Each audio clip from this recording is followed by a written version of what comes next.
Boa noite a todos. Boa noite. O tema do meu TCC esse ano é riscos ocupacionais da função dos motoristas de ônibus, constituído por mim, David Luciano Messias, professora orientadora Luciana Pereira de Souza. Introdução. Os motoristas de transporte coletivo, eles são divididos por duas categorias segundo as empresas.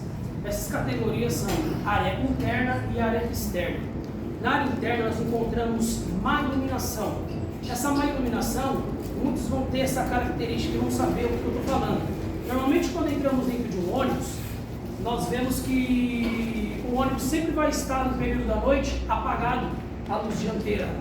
Isso ofusca o olho do motorista e tem dificultado muito as vistas do motorista no final do seu dia a dia. Também vamos encontrar a vibração de corpo inteiro. Aquela trepidaçãozinha a qual nós entramos dentro do ônibus e acabamos dormindo, para eles que trabalham de 8 a 12 horas, isso aí se torna uma vibração de corpo inteiro. Então isso aí é um malefício para os motoristas de transporte coletivo. Também vamos encontrar a temperatura. Hoje em dia encontramos os ônibus mais modernos que o motor ele fica na parte de trás, porém ainda é fabricado motores dianteiros, como micro-ônibus, alguns ônibus ainda antigos. Então o que acontece? A junta com o calor de hoje em dia, com o calor do motor que o motorista senta ao lado, ali acaba tendo uma temperatura elevada. Também encontramos o que? O motorista muito tempo sentado na mesma posição.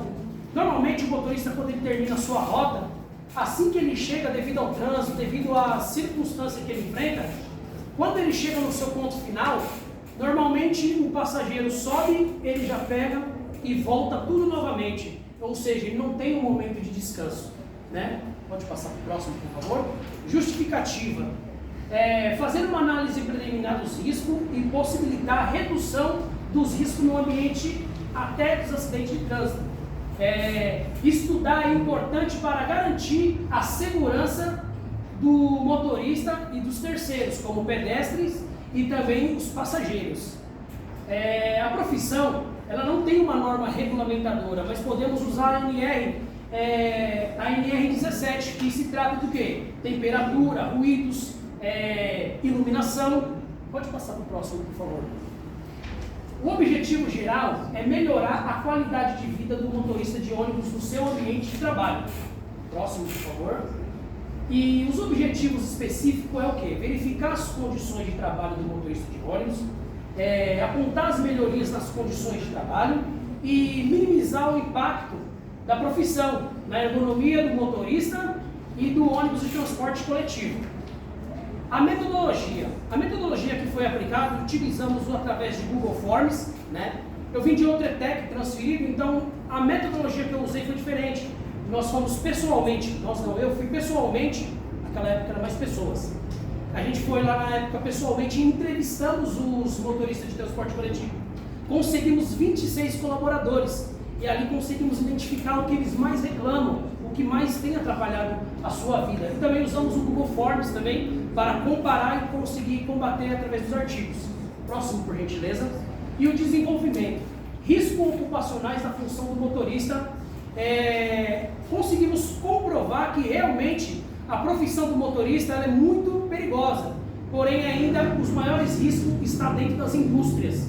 Também ali procedimentos legais que devem ser realizados na ocorrência de acidente de trabalho. Muitas das vezes nós não sabemos os nossos direitos, mas o empregador ele tem que arcar com o prejuízo quando o colaborador se machuca dentro de uma empresa ou se machuca dirigindo um transporte coletivo. Então quem tem que arcar tudo é a empresa. Muitas das vezes acontece o quê? Nós acabamos arcando com todo o prejuízo, mas aqui também eu vou informando que eles que têm que arcar. Os direitos do colaborador, quando os trabalhos se tornam perigosos, aqui está mencionando sobre o seu direito de recusa. Todo funcionário, todo colaborador, ele tem o direito de recusar quando ele vê que aquela profissão ou aquela tarefa ou atividade, ela vai causar algum dano para você. Pode passar o próximo, por gentileza. E através dos resultados e discussões, a figura 1 vai nos mostrar que a maior porcentagem é acidente de trânsito. 61% informaram que os maiores causadores é o acidente de trânsito. 19% queda e escorregão. Essa queda e esse escorregão é o motorista subindo no transporte coletivo. Isso é muito normal na profissão deles, eles escorregarem e sofrerem quedas também. Queimadura, 10%. Qual que é essa queimadura? Essa queimadura, todos os motoristas, ele tem a obrigação que assim que ele iniciar o serviço dele, ele tem que estar olhando o óleo, olhar todas as partes mecânicas ali da frente, ali, o básico. E o que acontece? Muitas das vezes o motorista ele é habilitado, ele é motorista, porém ele não é apto, ele não sabe, ele vai e abre o radiador e muitas das vezes ele sofre queimadura. Isso é recorrente nessa área.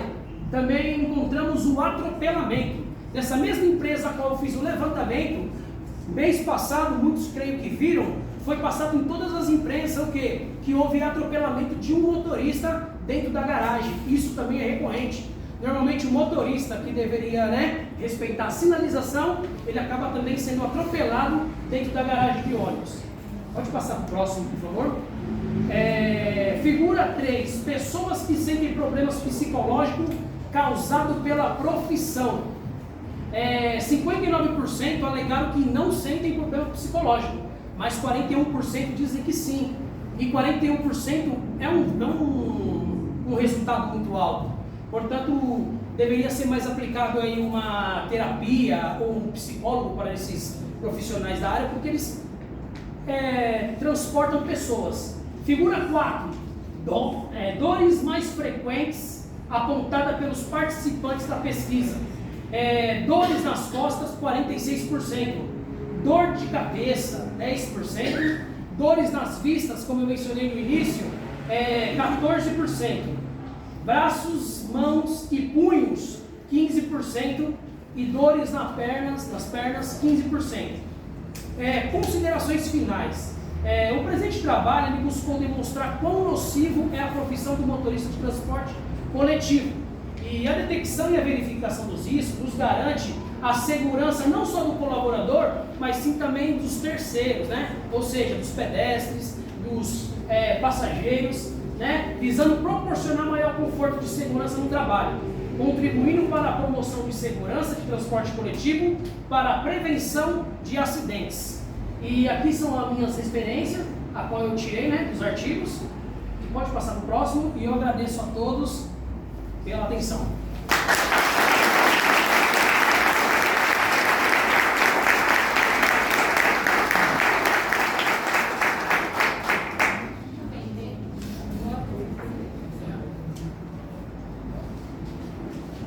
Parabéns, David, né? David, eu gostei aí do trabalho do seu levantamento.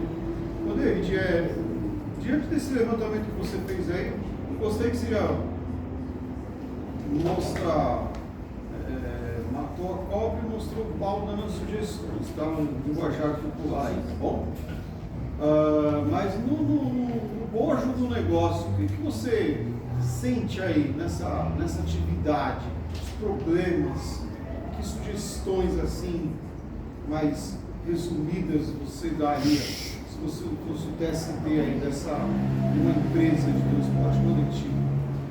Então, professor, eu acabo vivendo isso porque o meu pai é motorista de transporte coletivo, E, querendo ou não, eles são muito esquecidos.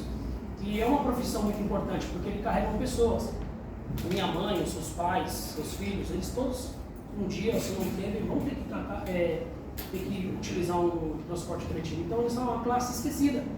O que acontece? Eu pego o meu pai de exemplo, uma pergunta do senhor. Meu pai ele tem alguns problemas psicológicos devido à profissão.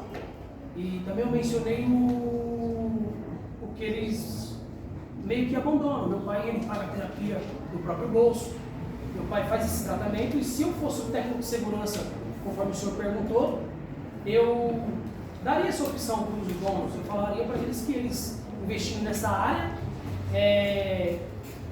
não reduziria tudo, mas eu creio que cairia bastante o número de pessoas que reclamam de problemas psicológicos, problemas de dores. Por exemplo, que eu mencionei, o motorista quando ele para, ele não tem tempo de descansar. Ele chega no seu ponto final, o pessoal já entra, ele já tem que voltar e passar por aquele trânsito tudo de novo. Então essa opção que eu daria, terapia, daria uma opção de um desenvolvimento assim, para a mente deles e para a dor também. terapia, alguma coisa assim desse tipo. Só para 30 segundinhos. Maior causa, maior problema que você vem pensando lá no seu pai, são problemas psicológicos ou problemas físicos? O que tem causado Mais afeta mais ele. afetou ele. No caso dele, o problema é psicológico. Psicológico. Obrigado, David. Algumas observações, tá? Apresentação muito boa.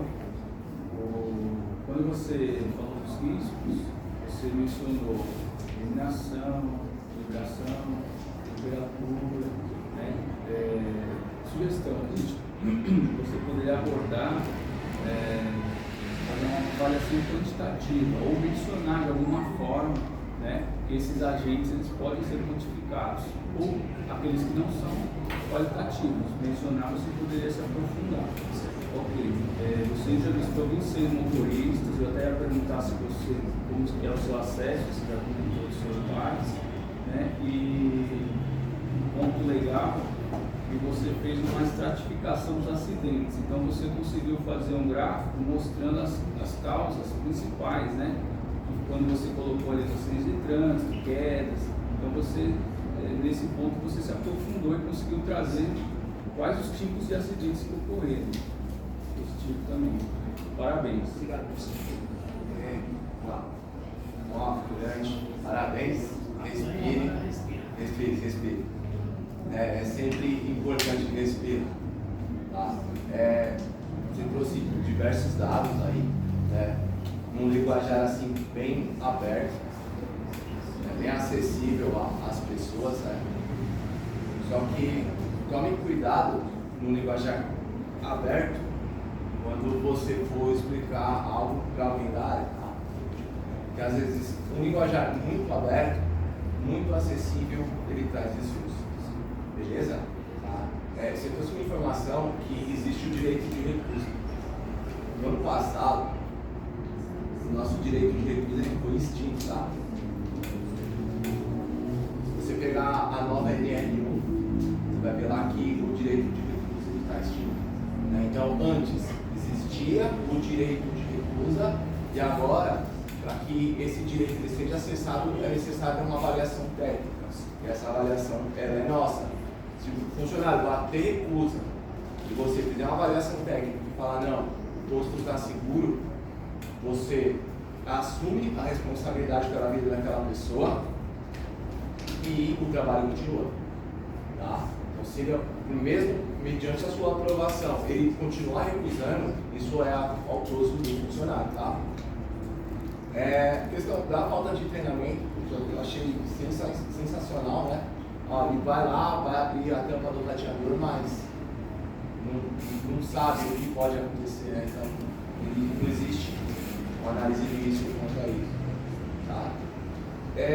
Quanto aos sentidos e questões psíquicas, né? Cara, jogando muito aberto.